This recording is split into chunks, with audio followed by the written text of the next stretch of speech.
My father is a retired Georgia State Trooper. He's currently a Monroe County deputy. Since I was a little boy, I would be in his patrol car. Watching him be a law enforcement officer just made it more special for me as I was growing up, and I knew that's what I wanted to do. I was on the corner of Montpelier Avenue and Pinona Avenue, actually helping my sergeant finish up another crash. We just worked at the same intersection. I heard a very loud noise coming off of Pinona Avenue, and I look around the corner and I see people running towards overturned vehicle in the middle of Pinona. I knew right then it was my job and duty to go to that vehicle to check on the occupants. When I got to the vehicle, I observed a female exiting the vehicle, crawling out from underneath. Her arm was severely damaged and she was screaming, "Get my baby, get my baby." Her infant child was still inside of the vehicle. I crawled in through the back glass of the vehicle as the vehicle was smoking. I didn't know if it was gonna catch fire or whatever, but I knew I had to get the baby out. Her boyfriend was in the vehicle as well, and he was trying to get the baby out. We were able to free the baby. I grabbed the baby, came out in the car with it, and I asked if there was anybody she wanted me to take the baby to. She said, "No, I want you to keep the baby and bring her to the hospital." I had another deputy actually drive me and the child to the hospital, and once her family members got to the hospital, I then turned the baby back over to the family. I fully believe that everything happens for a reason, and I feel like that day that I was put there for a certain reason, and that was to make sure that the baby girl was okay. There's no other feeling like it, to be there for someone while they need help. Law enforcement, fire and EMS always need a backbone, someone who looks after law enforcement and pays attention to what we're out there doing in the field, because nowadays with the climate and how things have been changing over the years, it's good knowing that a group such as the Shield Club would be there and honor us, because sometimes it goes unnoticed what we're doing and the hard job that we have to face every day.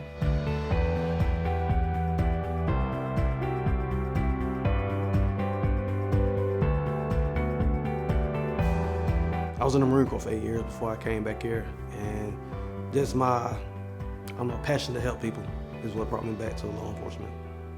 In the Marine Corps, you have what they call a band of brothers. You build a camaraderie and a brotherhood that you really can't find in too many places.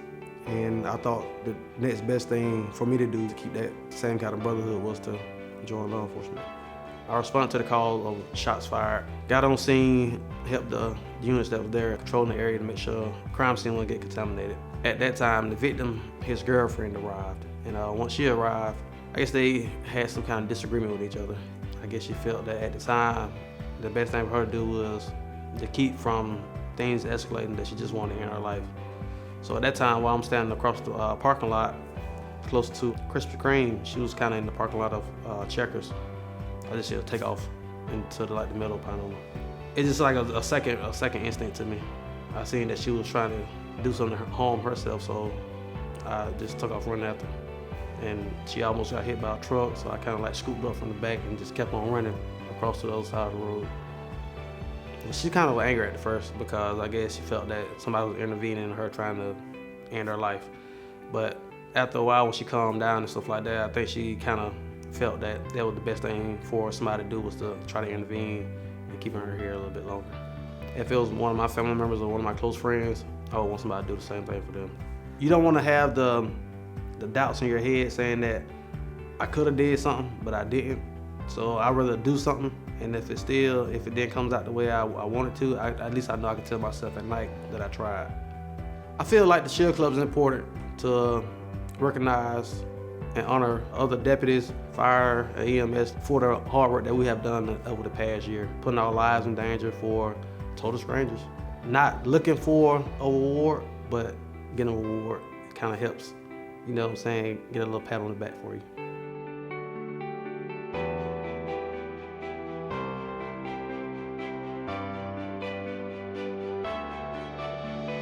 I found myself always saying, somebody ran a light, "Oh, I wish I was the police."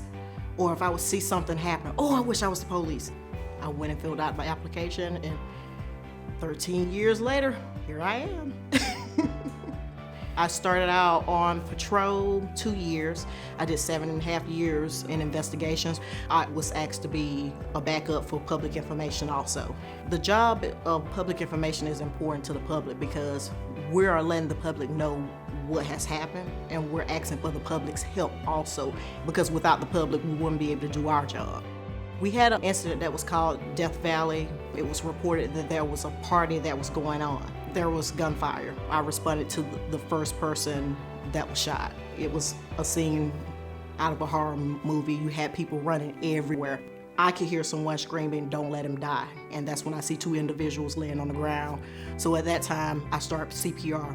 We didn't have an ambulance. So at that time, I had to make the decision to put this person in the car and get them to the hospital. Once we had an ambulance available to pick up the second individual, I had to put back on my hat of public information officer.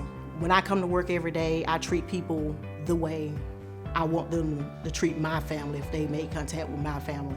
I've hugged and held and caught so many mothers from hitting the ground because I've been the first person to make contact with them when they come on the scene where their loved one has been murdered.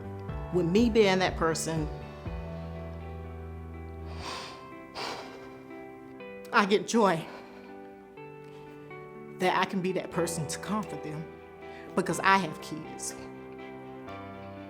If I was that mother and that was my child, I would want someone like me to be there, to catch me, to hold me, and let me know, I know it hurts, but I'm here for you.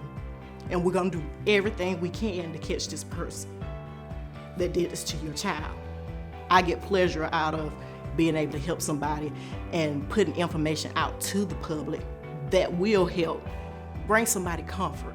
So that's where I get my joy in doing my job.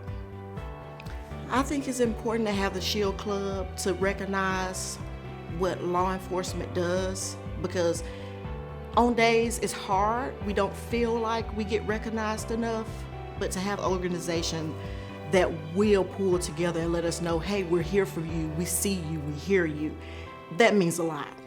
It means a lot to us.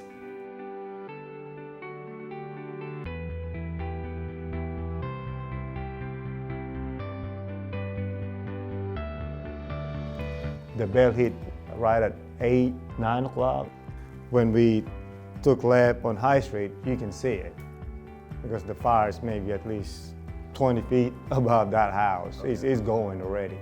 We was thinking just a single structure involved, but once we got up there and we saw the amount of fire that we had, I started calling for additional units to come in and establish more water supply. Chief told me to put a 2.5 line in between the houses, trying to keep it from catching that next house over. So that's what I did, and stuff was falling off the house and it was burning pretty good. Those houses on High Street are really close together. I went upstairs in the house where the fire started at one point, and I could reach out a window and I could touch the vinyl siding on the side of the house next to it. When you went in there, you're looking at fire everywhere. Like we were extinguished one side and then we go on this side and then that side will caught on fire again. We saw the roof was collapsing, so we called a code red, and what a code red means is that everybody exits.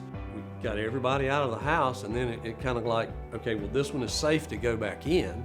So that's when the guys laddered the building and they started going in. Portions of the ceiling and the roof that was still there, just let go. We were actually standing right up under the chimney, and you can see that there was fire right in between the wall right there. So we were hitting the fire, and we were actually on the way out. We had just shut the line down. We were about to turn around and walk out, and that's when it came down on us. I just remember getting knocked down to the ground.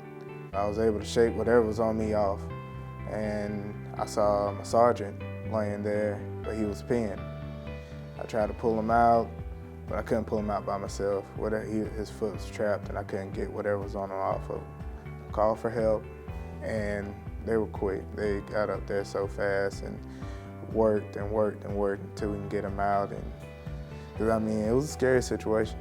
You can't imagine that, it's happening to you, because when it hit me, it's just like, oh man, I think I'm paralyzed from waist down because I can't move my legs. But thank God all those guys, like I said, they were there like in seconds.